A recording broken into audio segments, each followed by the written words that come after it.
There's a gold mine hiding right up there, and we're gonna go find it. We're gonna explore the underground workings of the old Silvertip gold mine in the Mount Baker mining district. We're gonna do some mining, we're gonna take some samples, we're gonna find some amazing rocks and minerals, we'll check out some big trees, we'll find the old mill site, look at some old rusty metal.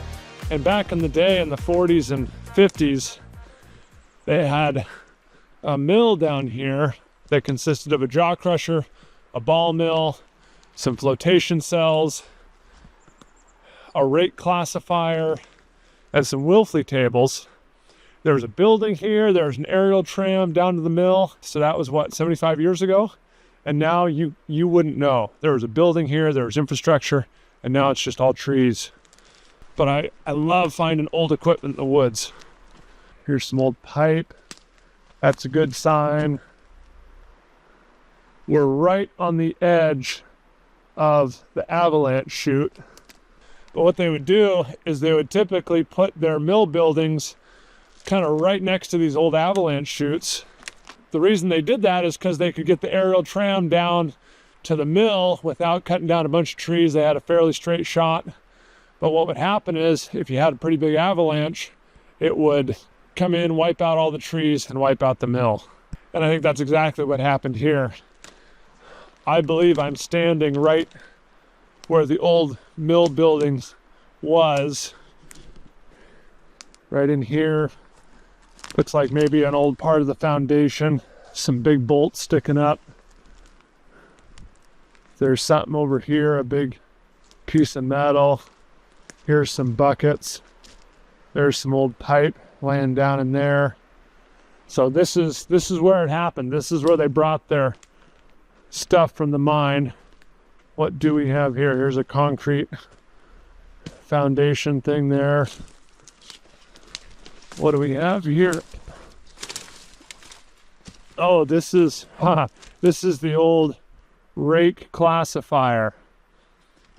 And this is kind of a similar thing to our spiral classifiers. But what these machines would do is after it was crushed, it would go into the bottom of this Rake Classifier with a bunch of water, and they would overflow probably here out the back. And so anything that would overflow here out the back was fine enough to go onto the tables and the float cells. What do we have up here? Yeah, see, it's all grown into a tree now. But there's the shaft. It looks like that shaft went through those eyes there, and it goes down and connects to that rake system. But this is for sure where the old mill was. Up there to the north is a big cut. That's where the gold mine is. And in the winter, huge piles of snow get up in the head of that valley, and then sometimes they come down through this avalanche chute, and that's why there's no trees there in front of us. There's trees on the right. But oftentimes, every 100 years or so, you'll get a huge avalanche that'll come down, and it wiped out all these trees and wiped out the mill building, and that was it. Oh, look, here's another foundation here. So they actually built it out into the avalanche chute. There's some old stuff laying over there, some old troughs. Let's go take a look over here.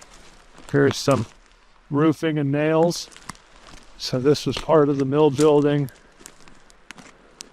Old tin.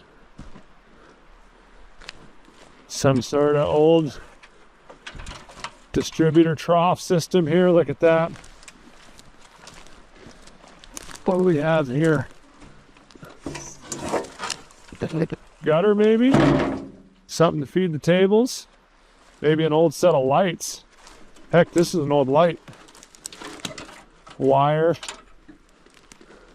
Another set of lights, I guess. Must have had electricity or generators up here at one point. Man, this is a real deal. This is a heck of a lot of work to get all this stuff up here. Come down below the mill building a little bit. Here's some more tin. Looks like a shroud off maybe a generator or something. Old, I don't know, old piece of a car or something. Maybe a generator shroud, something like that. So the old clips to hold down the It just really makes me in awe, I guess, of these old timers and what they would do. I mean, I can't imagine getting a 15-ton ball mill up here today, and there's a road within 100 feet of the mill. But 75 years ago, imagine what the road was like. Imagine what the trucks they had. How would you get it off once it's up here? The jaw crusher, it must have weighed tons. Generators, buildings, all this stuff they had to do. It's just unbelievable to me, the tenacity they had versus us today. I mean, we could rent a forklift or a crane, have it up here. We could build a building. We could do all this stuff. And yet, nobody in the States is really mining. I don't know, maybe we've gotten soft. Maybe we're just not into metals anymore. Maybe mining's just not that important. But the US, we had a lot of small mines. And I don't know where they went. So just down the hill from me, there was some tin just below this yew tree. There's some more tin right there. And I came up over this little rise. There's some tin. Here's a hinge. See that? Some old timbers. I think there's a collapsed portal here. I'll zoom out so you can see what I'm talking about. Oh. Yeah, there's something soft under my foot there. So I think someone had a little prospect right down in here, and it's since collapsed. But there's no record of this on any map. There's no talk about any prospect over on this side of the creek or the fault. I can walk down this skinny little cedar.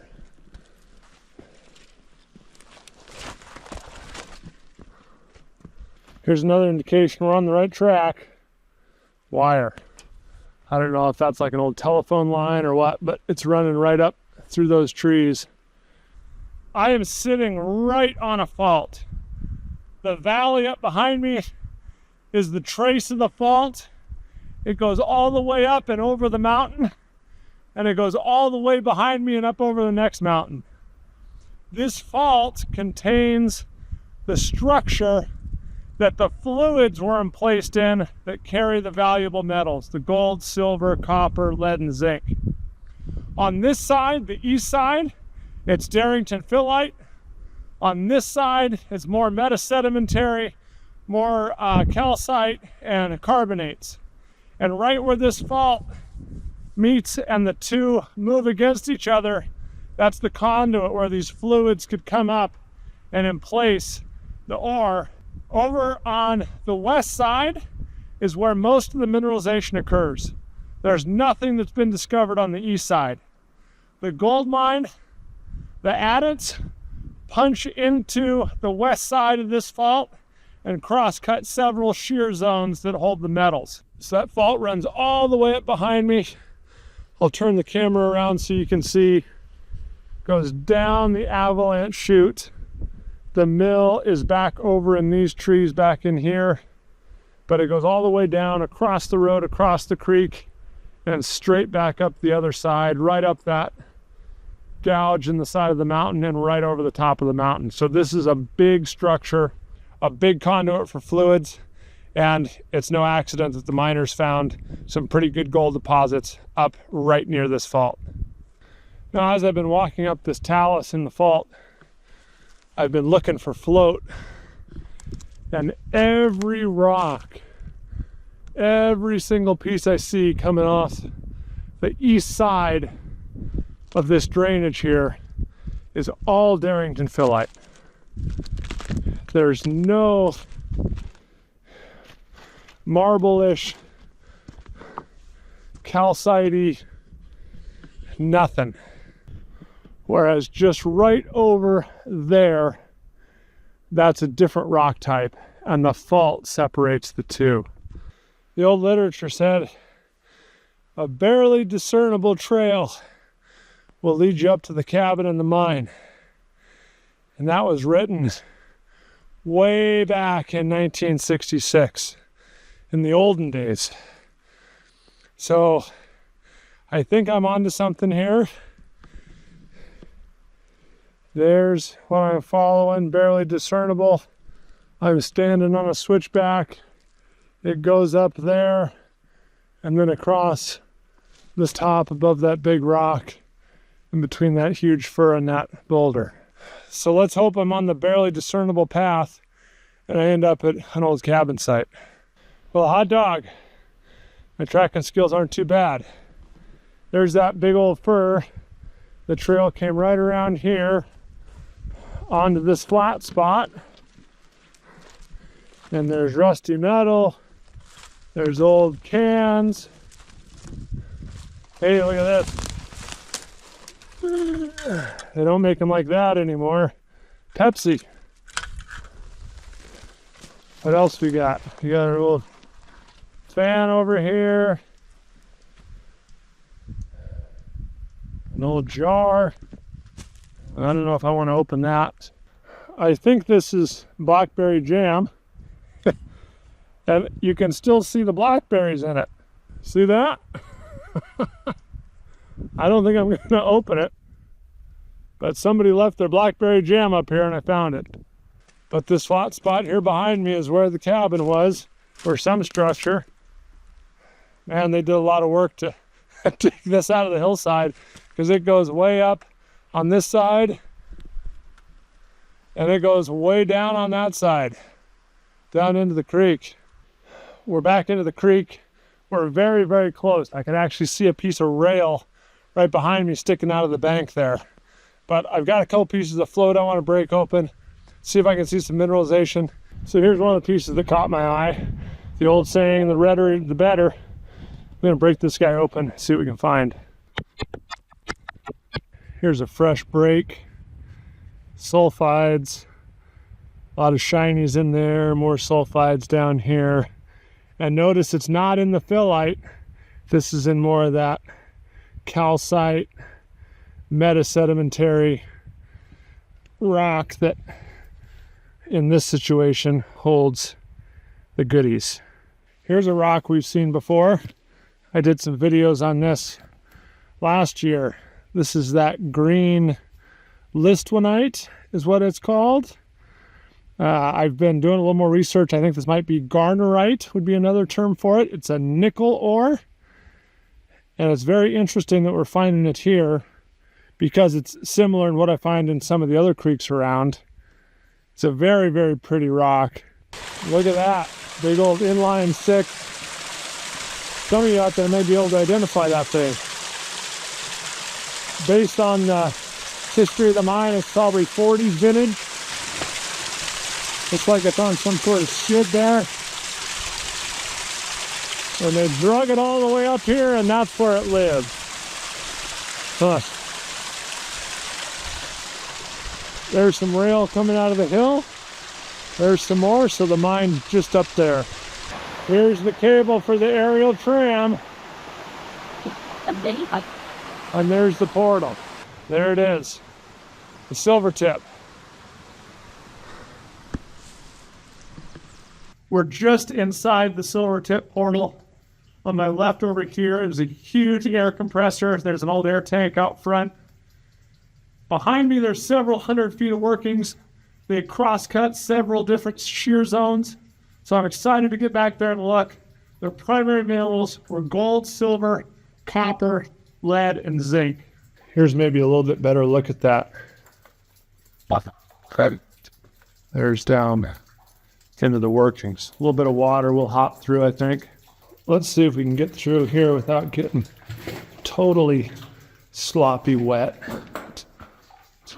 It looks like it maybe shallows up there a little bit. Once we get in here. Bye.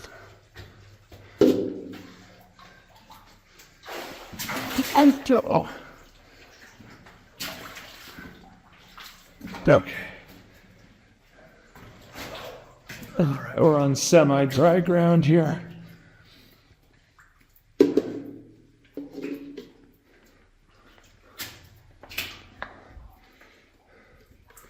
So this is actually quite interesting.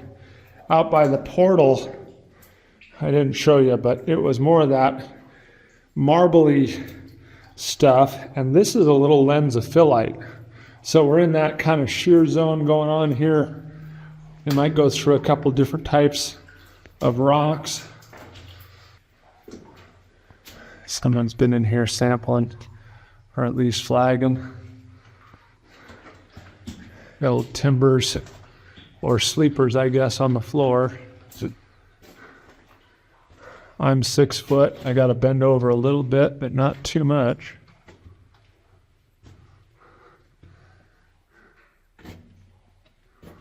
Here's a little slip, it looks like. Maybe some mineralization right in there. So that looks pretty good. It looks like we may be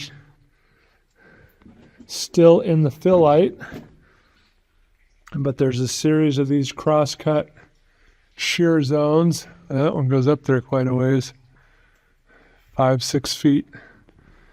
There's a couple down here that were pretty highly mineralized.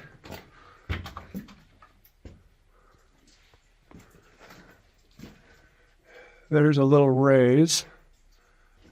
Here is a slip that they drifted on, both north and south. That, I believe, is the structure they were following. Some good looking mineralization there. So we're going to check that out as well. I want to just punch all the way back here though and see what we see. There's a rat's nest.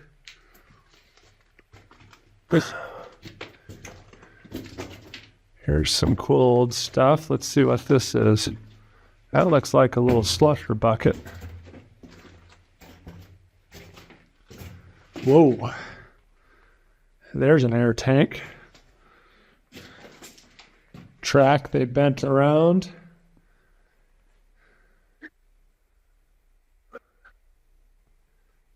That's a big tank. Here again, we hit a little seam.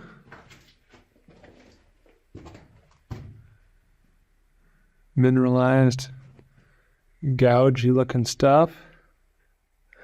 That looks like a slusher bucket to me.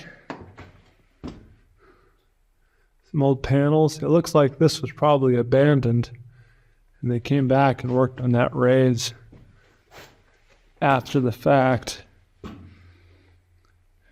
Air hose. Okay. I thought I heard something rustling back here, so I'm a little bit timid, but I don't see anything. Another crosscut. I don't see much in the way of mineralization on this one. CC NO44? Not sure. Some old Budweiser cans. What year are those from? Here's a nice little nest for something that's fresh. Probably what I heard rustling around down here. And then they were piling their waste back here, it looks like. They've filled this halfway full with junk. Some old pipe. So this is something they were not planning on continuing, it looks like.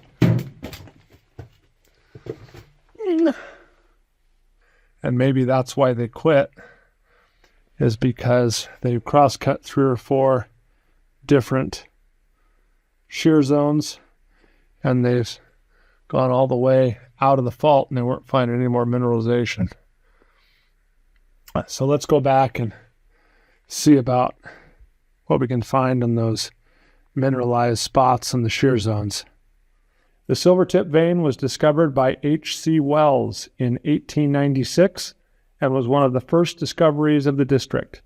The principal metals of the vein proved to be gold, silver, and copper. In 1938, the Silvertip Mining Company was formed by Ray Block of Seattle. A small flotation mill was constructed on the property in 1945, and shipments of concentrates and ore were made to the Tacoma smelter In the winter of 1949-1950, a snowslide destroyed the mill.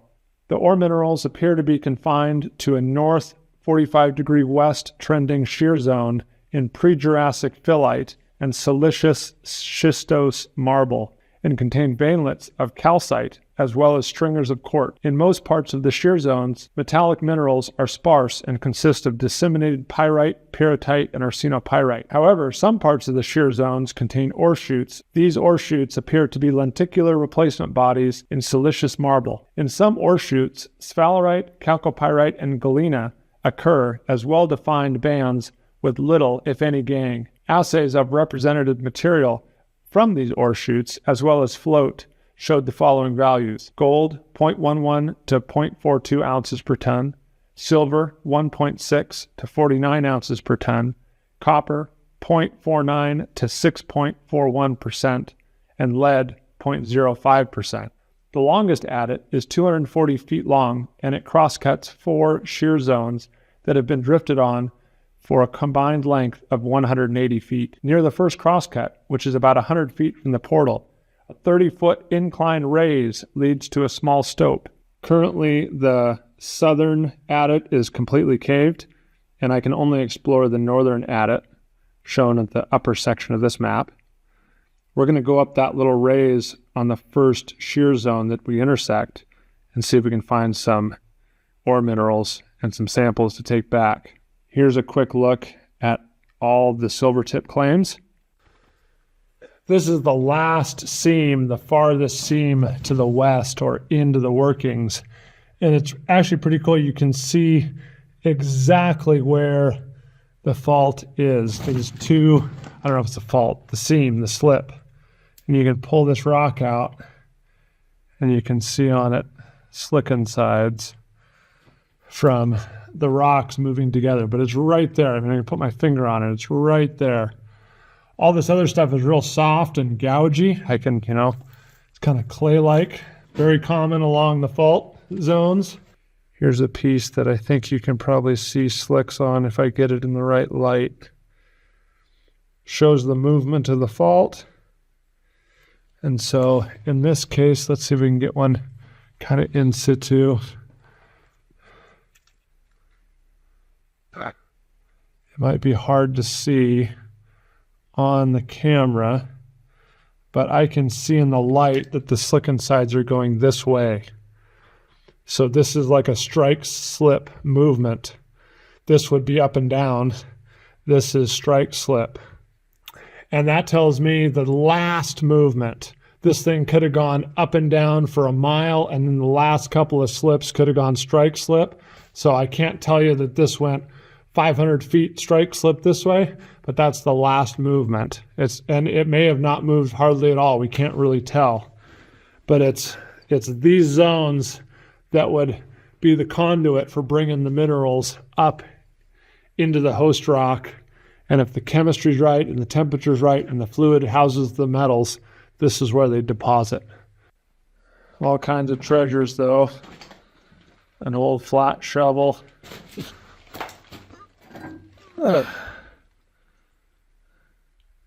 Delco something. Electric. Automotive electric. Something. I wonder what that says. Made in USA. I can make that out. An old electric motor, I guess. Oh, there's the other piece of it. What else we got? Big eyes. Those are heavy. More electrical stuff. I don't know what that is. So that was back to the portal. You can probably even see some light. There's some light. So I think this is the first shear zone. The raise is right there. We'll climb up that in a minute. But this is the first shear zone. I wanted to take a look back here because they did some work moving this way. A couple of stoles. Wonder if those were for a slush or bucket.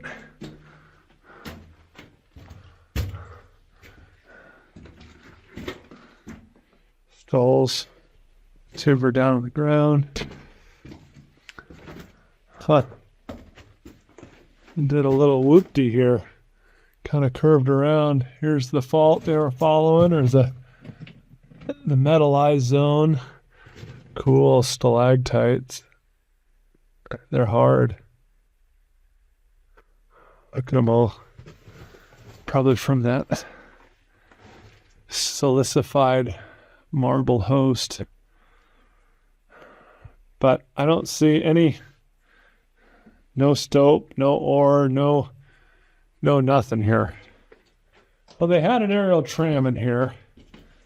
So I don't know if they were just sending ore down from their crosscuts, or if once we climb up this stope here, we'll actually be able to see some pretty good mineralization. It sounds like most of the mineralization was out in the surface. So we'll go figure that out later. For right now, let me climb up this stope that goes up about 45, 50 degrees. Let's see what's up there. Well, there's down. So we came up that little raise, brought you up into the stope. There's some stalls, timbers. Looks like they drifted off that way a little bit. And it looks like they drifted up that way a little bit, but I would not call this a stope, really. I don't see anything really exciting as far as mineralization either. This is the end of that, what I thought was the stope. I was concerned when I saw this wood and stuff down here. I didn't like that. But I got up here and they did do a little bit of stoping up in there. I have no idea how you get a human up there. It looks horrible. I don't even like standing here. But man, oh man, it's ravelly, nasty ground. I don't... well, I don't know. Maybe there's some rusty looking stuff up there. But God, how do you convince a guy to climb up in there and do the work? And the other thing is, that's perpendicular to the trace of the fault, more or less. Oh, look at those hanging there. Oh, God, look at that one hanging there. Oh, look at those hanging there. I don't like anything I see here. Oh, God, they went over. What the heck? Okay, went over there. How do you get over there? Oh, goodness gracious. Let's get out of here. I don't like this at all. Look at that over here. This is that other section.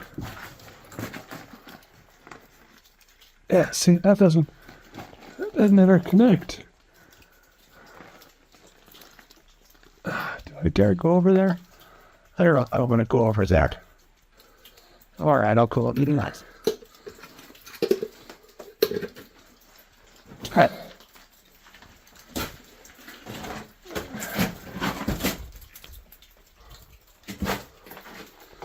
All right, let's see if we can get up here without killing ourselves.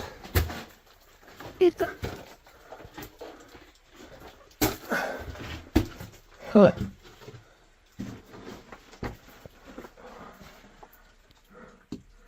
There's a little something over there. It looks pretty good, actually. Like, this stuff looks pretty good. Best looking stuff. How did they get back up in there? That is the craziest little rat hole. I wonder if that connects with the other adit somehow. Well, I'll tell you this.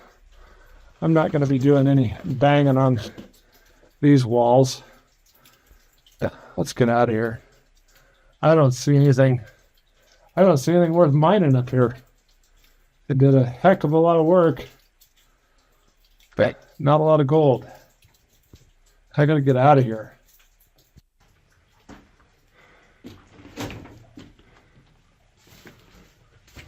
Okay. That. Right. Right. Oh, yeah. We're back. Made it out of the Silvertip alive. And I'm coming down through this forest, kind of down a ridge. And I came across this thing I want to show you. It might not look like much, but it's a stack of rocks. And it looks like somebody stacked those there. Also in the middle, there's some burned wood, a little leveled area. It looks like somebody made a little foundation there of stacked rocks. Oh, dead giveaway. Look at this. A shovel. Handle's long gone. That's been here a long time. I think there was a little cabin site here. Let me look around a little bit more. But this is probably turn of the last century, back in the 1900s, 19 teens maybe. There's a big flat spot. Somebody worked flattening out. And then we're finding old artifacts. Look at this. An old crosscut saw, a piece of rail iron, old cast part, probably to a stove. Oh yeah, see, here's the stove foot.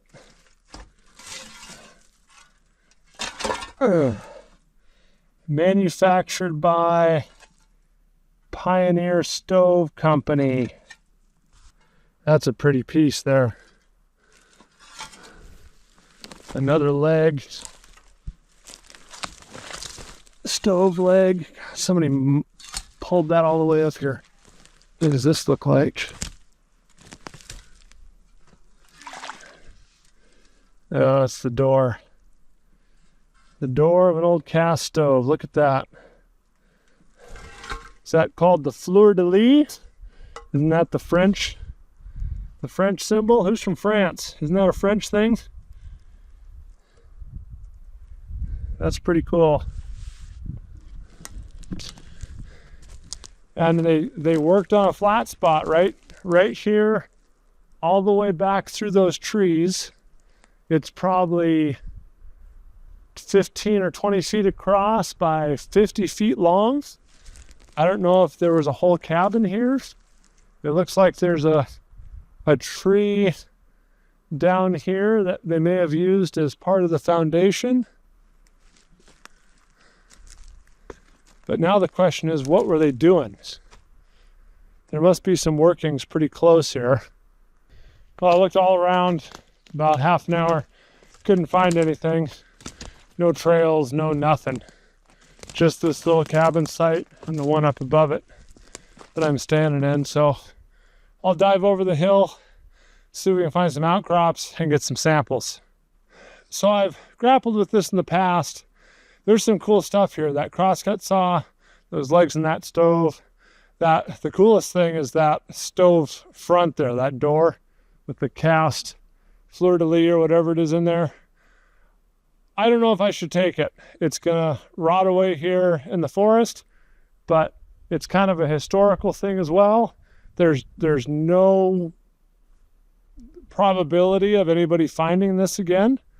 And so I don't really know what to do. I'm gonna leave it for now. I know where it is, but what do you guys think? Leave me a comment. Should I take this stuff back and put it in the museum, or should I leave it in place for somebody in 100 years to maybe find it again? I'm going down the hill. I'm just below the cabin. I'm on what I think if I really use my imagination, could be a trail, an old trail. And the truth of the matter is I could walk within 50 feet of a portal and not know. Between the elevation relief, I mean, look, you know, over there, it just kind of cliffs out over the edge. Between the foliage, the steepness, the duffs, it's really, really hard to find anything here. Well, the farther down I go, it's getting steeper, not flatter. See if I can get you oriented. There's about level. So it's going way down steep. And then if you look down, it just goes way down fast. Hope I don't get cliffed out here. How in the world did those guys get all that stuff up there? I can barely go down this. And they had to take all that stuff up, way up. Tough as nails. I mean, you look out there 50 feet and you see the tops of trees that are 150 feet tall. My fear has almost come true. I've got cliffs all over there. A little tiny chute right down here. I'm gonna shimmy down, and then cliffs all over there. So hopefully once I get down this little chute, we won't have as steep a terrain to deal with. Well, I just made it down my chute of doom there, and I stumbled across this rock. It was all rusty. Okay. See if I can perch on the side of this mountain here. But look what you're finding inside. Pyrite cubes. Mineralization. That looks like what we saw in the fault underground. Well, this is interesting. Look here. It's a little ladder. Not a ladder, I guess. Something that they put nails in, cross pieces. Somebody was going around this corner. It's on a little trail. There's the trail right there. I wonder where it goes. I guess we follow it, huh? It's going back up. I don't want to go up. Well, the trail led me out into the Avalanche chute here. I'm way down from the mine. And against my better judgment, I'm going to go along here, see if I can find the creek bed, and see if I can find any float. Because I didn't have much luck finding the source on the way down the mountain. I made it into the creek bed. I'm down here whacking on my rocks. And there's some really nice pyrite in some of these. So I'm finding this kind of quartzy, I don't know, brownish looking rusty stuff. And it's got quite a bit of mineralization in them. Here's another piece I knocked off. That looks like ore to me. There's some of that real pretty green stuff. That's some really good looking Listwanite right there. I'm gonna have to pack him home and slab him up too. I found some really good gold in this. I've slabbed this and then looked at it with the microscope, and almost little bands of gold in some of these. It's rare, obviously, but some of these have some really high grade gold in them. Well, I'm back on the road. I'm tired. I'm hungry. The silver tip is up there. I'm gonna get these rocks back home. We'll slab them up and see what we can find. We're in the rock shop. Let's get a few of these guys chucked up in here, get these slabbed up and see what they look like. All right, let's have a look here. We'll get it wiped off a little bit, but that is a pretty cool looking specimen there.